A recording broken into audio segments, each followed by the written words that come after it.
நண்பரின் குழந்தைகளை வீட்டிற்கு அழைத்துச் செல்வதாக கூறி ஏரிக்கரையோரத்தில் கொன்று வீசிய கொடூரனை போலீசார் கைது செய்துள்ளனர். திருப்பத்தூர் மாவட்டம் ஆம்பூரை அடுத்த மாதனூர் பகுதியைச் சேர்ந்த யோகராஜுக்கு 8 வயதில் தர்ஷன் மற்றும் 6 வயதில் யோகித் என இரண்டு ஆண் குழந்தைகள் உள்ளனர். இந்நிலையில் அந்த குழந்தைகளை அவரது நண்பர் வசந்த் வீட்டிற்கு அழைத்துச் சென்றதாக கூறப்படுகிறது.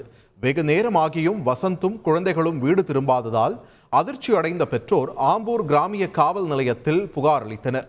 போலீசாரின் விசாரணையில் வசந்துடன் சென்ற 2 ஆண் குழந்தைகளும் மாதனூரை அடுத்த சிங்கல்பாடி ஏரிக்கரையோரம் சடலமாக மீட்கப்பட்டனர்.